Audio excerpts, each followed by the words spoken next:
दोस्तों, जैसा कि आप सभी लोग जानते हैं कि 28 जनवरी 2026 यानी बुधवार को पड़ रही है माघ मास की शुक्ल पक्ष दशमी तिथि। और दोस्तों, यह वह तिथि है जो माघ मास में पड़ने वाली सबसे बड़ी तिथि है, क्योंकि यह बुधवार के दिन पड़ रही है और इसका बहुत ही बड़ा और विशेष महत्व होता है।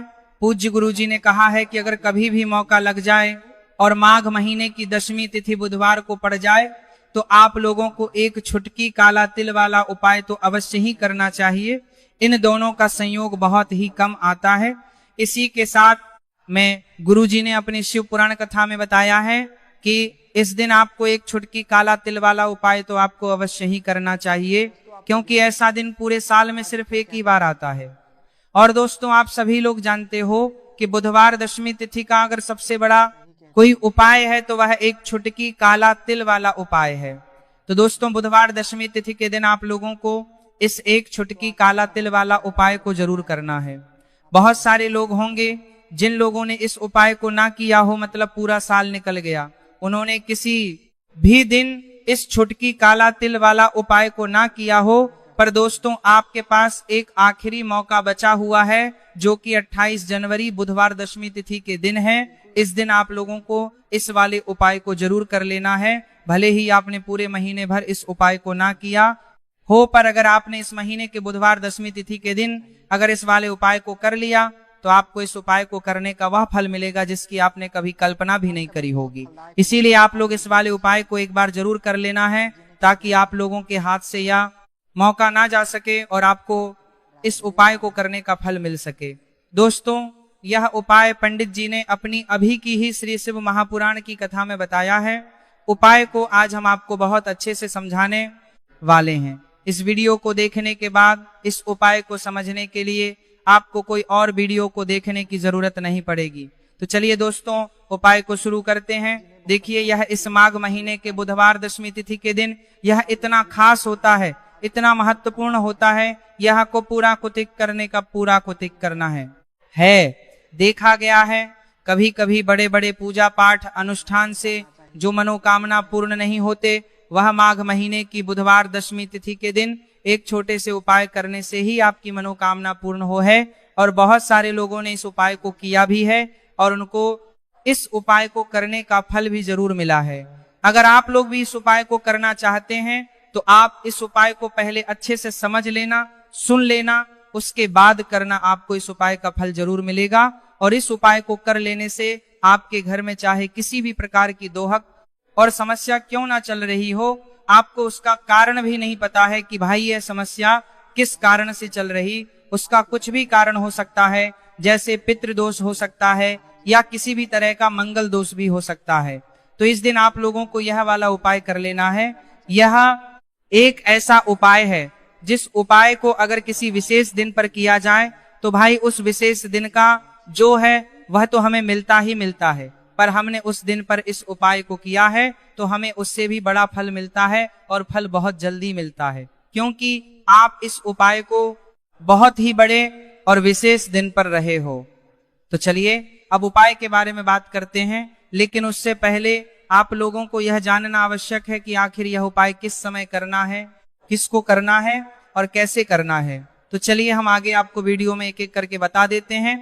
लेकिन उससे पहले अगर आप लोग हमारे चैनल पर पहली अगर बार आए हैं या फिर मेरी आवाज आज पहली बार सुन रहे हैं तो हमारे चैनल को सब्सक्राइब जरूर कर लेना और इस वीडियो को लाइक करके कमेंट बॉक्स में श्री शिवाय नमस्तु भयम ओम नमः शिवाय जरूर टाइप कर देना। तो दोस्तों, इस एक छुटकी काला तिल वाला उपाय को हमें इस बुधवार दशमी तिथि के दिन कैसे करना है, किसको करना है, किस समय करना है और कहां पर करना है, ये सारे सवालों के जवाब आपको इस वीडियो में मिल जाएंगे। और जो यह वीडियो देखेगा भाई उसको एक छुटकी काला तिल वाला उपाय जरूर करना चाहिए, क्योंकि इस दिन काला तिल का भी बहुत ही बड़ा और विशेष महत्व होता है। और बात आ जाए एक छुटकी काला तिल वाला उपाय की, तो यह सोने पर सुहागा वाली बात हो जाती है और यह एक बहुत ही बड़ा उपाय हो जाता है इस बुधवार दशमी तिथि का। तो अब दोस्तों, इस एक छुटकी काला तिल वाला उपाय को आखिर करना किसको है, सबसे पहले हम लोग वो बात जान लेते हैं। तो देखो, घर की जो बड़ी माताएं बहनें होती हैं उन माताओं बहनों में से कोई भी एक बड़ी माता बहन इस वाले उपाय को कर सकती है। और दोस्तों, अगर आप तो अपने घर में से सभी सदस्यों को भी इस उपाय को करवा सकते हैं। अगर किसी व्यक्ति की खुद की कोई मनोकामना है, खुद की कोई दुख और परेशानी है जो कि वह अपने लिए ही करना चाहता है इस वाले उपाय को, तो वह खुद अपने लिए भी कर सकता है। बाकी अगर कोई घर में से ऐसा है जो कि अपने पूरे घर परिवार की सुख और शांति के लिए यह वाला उपाय करना चाहता है, तो भाई वह भी करना चाहता है, सकता है, उसमें भी कोई दिक्कत वाली बात नहीं है। कहने का मतलब है कि इस उपाय को हर एक सदस्य भी कर सकता है और पूरे घर परिवार के सदस्य के लिए घर की बड़ी माताओं बहनों में से कोई एक माता बहन भी कर सकती है। माताएं बहनें अगर घर में उपस्थित ना हो या वह यह वाला उपाय ना कर पा रही हो, तो फिर घर का कोई बड़ा सदस्य भी इस एक छुटकी काला तिल वाला उपाय को कर सकता है, चाहे फिर वह पुरुष ही क्यों ना हो, उसमें कोई भी दिक्कत वाली बात नहीं है। उसके बाद में दोस्तों जो अगला प्रश्न निकल नहीं है ल आता है, वो यह आता है इस उपाय को लेकर कि आखिर इस उपाय को हमें किस समय करना है, सुबह के समय करना है कि शाम के समय करना है। तो देखो, इस वाले उपाय को आप लोग सुबह के समय भी कर सकते हो और शाम के समय प्रदोष काल में भी कर सकते हो। अब अगर आप पूछो कि भाई साहब सबसे उत्तम समय कौन सा रहेगा इस एक छुटकी काला तिल वाला उपाय को करने का, तो हम आपसे बस यही कहेंगे कि इस उपाय को आप सुबह के समय करेंगे तो ज्यादा बेहतर होगा। बाकी अगर प्रदोष काल शाम के समय भी करेंगे तो भी अच्छा होगा, उसमें कोई भी दिक्कत वाली बात नहीं है। तो अब दोस्तों जो अगली सबसे बड़ी और महत्वपूर्ण बात आती है वह यह आती है कि सुबह अगर हम उपाय को करेंगे तो हमें कितने बजे से लेकर कितने बजे तक के बीच में करना है, और शाम के समय प्रदोष काल में करेंगे तो हमें कितने बजे से लेकर कितने बजे के बीच में करना है। तो देखो, सुबह जितनी जल्दी हो सके आप उपाय को करने की कोशिश करना कि अगर किसी कारणवश लेट भी हो जाओ, थोड़ी देर भी हो जाए, तो 10 या 11:00 बजे तक भी आप उपाय कर लेना, पर 12:00 बजे से ज्यादा देरी ना हो, ठीक है, इस बात का ध्यान रखना। उसके बाद में दोस्तों अगर शाम के समय प्रदोष काल की बात करें, प्रदोष काल की बात करें, काल का जो समय है होता है वो शाम के 6:00 बजे से शुरू हो जाता है। मतलब शाम के 6:00 बजे से लेकर 7:00 बजे के बीच का जो समय होता है यह समय प्रदोष काल का समय होता है। तो आप उपाय को 7 या 8:00 बजे के बीच में भी कर सकते हो। मतलब शाम के 6:00 बजे से रात 8:00 बजे के बीच में आप कभी भी इस वाले उपाय को कर सकते हो, उसमें कोई भी दिक्कत वाली बात नहीं है। देखिए, यदि आपके जीवन में संकट बहुत ही अधिक चल रहे हैं, समस्याएं बहुत ही अधिक चल रहे हैं, या आपके कर्ज चल रही हो, एक एक रूप खर्च करने आपको बस ओढ़ रहा है, भूमि से जुड़ी हुई कोई भी समस्या हो, या फिर आपके विवाह से जुड़ी हुई कोई भी समस्या हो, या आपके व्यापार से जुड़ी हुई कोई भी समस्या हो, तो आपकी यह सारी समस्या इस बुधवार दशमी तिथि के दिन समाप्त होने वाली है। तो चलिए दोस्तों जानते हैं उस विशेष उपाय के बारे में। देखिए, इस वीडियो में हम पूज्य गुरु जी द्वारा बताए गए 3 बहुत ही चमत्कारिक उपायों के बारे में जानेंगे।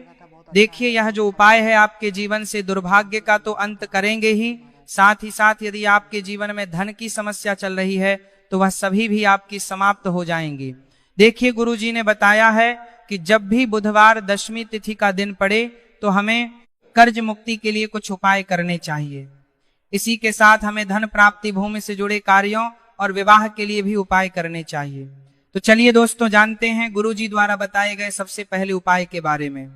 देखिए, यह उपाय विशेषकर उन लोगों को करना है जिनकी भूमि से जुड़ी कोई भी समस्या चल रही हो, यानी कि उनकी भी जमीन से जुड़ी हुई समस्या चल रही है, यानी कि जो लोग मकान खरीदना चाहते हैं, या फिर उनका खेत से जुड़ा कोई भी केस चल रहा है, या फिर जिनकी भी विवाह में विलंब हो रहा है, या फिर जिन भी लोगों के जीवन में कर्ज बहुत ही अधिक बढ़ने लगा है, कर्ज जो है वह चुका नहीं पा रहे हैं, तो गुरु जी ने कहा है कि ऐसे लोगों को यह उपाय करना चाहिए।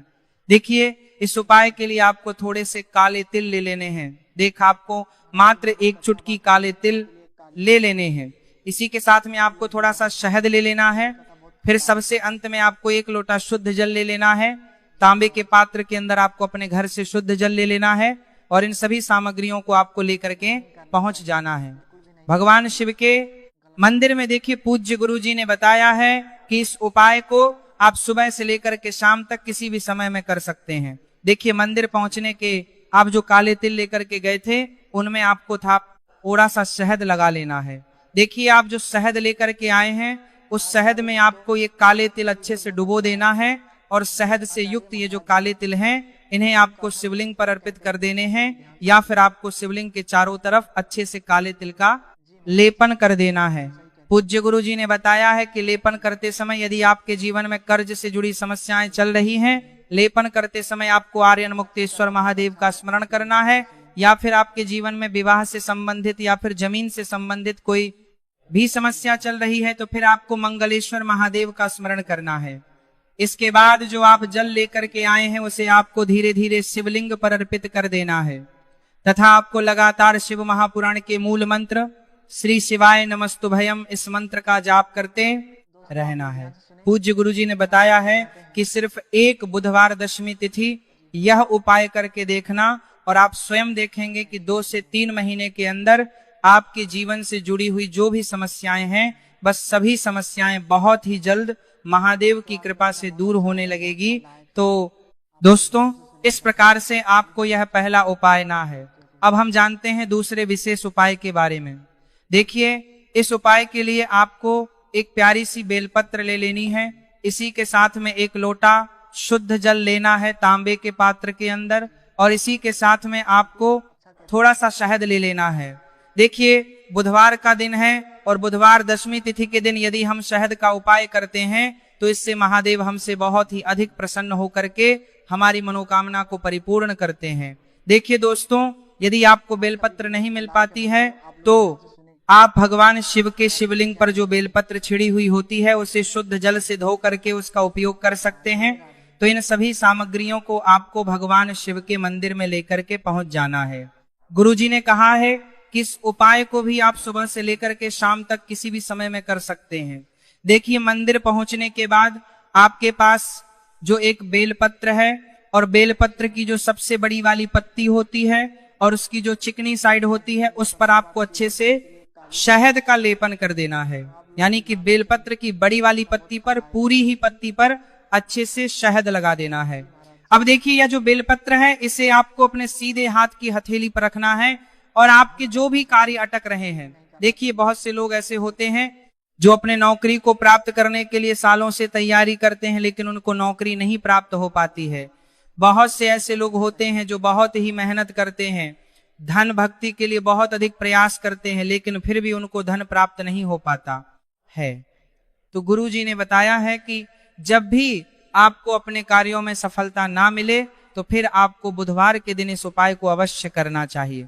देखिए अब आपको जिस भी कार्य में सफलता प्राप्ति करनी है उस कार्य को सफल बनाने के लिए आपको महादेव से प्रार्थना करना है, लेनी है, और फिर ये जो एक बेलपत्र है इसे आपको भगवान शिव के शिवलिंग पर अर्पित कर देनी है। देखिए बेलपत्र की चिकनी साइड जिस पर आपने शहद लगाए हैं वह शिवलिंग से स्पर्श रहेगी और इसकी जो डंडी है वह आपको जलाधारी की ओर रखनी है। इस प्रकार से आपको ये बेलपत्र अर्पित कर देनी है। अब देखिए आप जो 1 लोटा जल लेकर के आए हैं उसे आपको भगवान शिव के शिवलिंग पर धीरे धीरे अर्पित कर देना है। श्री शिवाय नमस्तुभयम इस मंत्र का जाप करते हुए देखिए जैसे ही यह जल शिवलिंग से होकर के जलाधारी की ओर बह के आएगा तो इसे आपको थोड़ा सा अपने सीधे हाथ की हथेली में झेल लेना है। इस जल को आपको अपनी दोनों आंखों पर लगा लेना है और इस जल का थोड़ा सा छिड़काव आपको अपने शरीर पर कर लेना है। पूज्य गुरु जी ने बताया है कि जब भी हम बुधवार के दिन शहद वाली बेलपत्र शिवलिंग पर अर्पित करते हैं तो इससे हमें महादेव हर कार्य में सफलता प्राप्त करवाते हैं। यदि हमें अपनी मेहनत करने के बावजूद भी पर्याप्त मात्रा में सफलता नहीं मिल पा रही है तो गुरुजी ने कहा है कि आपको बुधवार दशमी तिथि के दिन यह चमत्कारिक उपाय अवश्य ही कर लेना है। अब दोस्तों हम जान लेते हैं गुरुजी द्वारा बताए गए तीसरे विशेष उपाय के बारे में। देखिए इस उपाय के लिए भी आपको मात्र 1 लोटा शुद्ध जल ले लेना है तांबे के पात्र के अंदर। फिर इसी के साथ में आपको एक प्यारी सी बेलपत्र ले लेनी है। बेलपत्र आपको ध्यान रखना है कि कैसे भी कटी हुई खंडित नहीं होनी चाहिए। अब देखिए मात्र 2 सामग्री लेकर के आपको भगवान शिव के मंदिर में पहुंच जाना है। पूज्य गुरु जी ने बताया 2 सामग्री है कि यह उपाय विशेषकर उन लोगों को करना है जिनकी कोई भी विशेष मनोकामनाएं जो कई दिनों से परिपूर्ण नहीं हो पा रही है, चाहे वह विवाह से संबंधित हो, नौकरी से संबंधित हो, व्यापार से संबंधित हो, चाहे किसी भी प्रकार की मनोकामना है जो परिपूर्ण नहीं हो पा रही है, तो उसके लिए आपको यह उपाय करना है। देखिए, इस उपाय को भी आप सुबह से कि शाम तक किसी भी समय में कर सकते हैं। देखिए, मंदिर पहुंचने के बाद सबसे पहले तो आप बेलपत्र लेकर के आए हैं, उसे आपको अपने सीधे हाथ की हथेली पर रखना है और आपको महादेव से प्रार्थना करनी है कि हे मेरे महादेव, मेरी यह जो मनोकामनाएं बहुत दिनों से अधूरी है, मैंने कई प्रकार के उपाय कर लिए हैं, कई प्रकार के व्रत कर लिए हैं, लेकिन अभी तक मेरी मनोकामना परिपूर्ण नहीं हो पाई है। तो उस मनोकामना को परिपूर्ण करने के लिए प्रार्थना करनी है और यह एक बेलपत्र आपको शिवलिंग पर अर्पित कर देनी है। देखिए, बेलपत्र की जो चिकनी साइड है वो शिवलिंग से स्पर्श रहेगी और इसकी जो है वो आपको जलाधारी की ओर रखनी है। इस प्रकार से आपको यह बेलपत्र अर्पित कर देनी है। इसी प्रकार कर से आपको यह बेलपत्र अर्पित करनी है। अब देखिए, आप जो 1 लोटा शुद्ध जल लेकर के आए हैं, इसे आपको धीरे धीरे शिवलिंग पर अर्पित कर देना है। इस मंत्र का जाप करते हुए, देखिए, जल अर्पित करते हुए आपको कम से कम 11 बार श्री शिवाय नमस्तुभयम या फिर ओम नमः शिवाय इस मंत्र का जाप कर लेना है। पूज्य गुरु जी ने बताया है कि जो भी व्यक्ति 28 जनवरी बुधवार दशमी तिथि के दिन शिवलिंग के सामने इस उपाय को करता है तो उसकी जो भी मनोकामना है वह महादेव की कृपा से निश्चित ही परिपूर्ण हो जाती है। तो दोस्तों, ये थे पूज्य गुरु जी द्वारा बताए गए कुछ बहुत ही खास उपाय। अगर आपको जानकारी अच्छी लगी हो तो वीडियो लाइक करिएगा। मिलते हैं फिर एक नए वीडियो के साथ।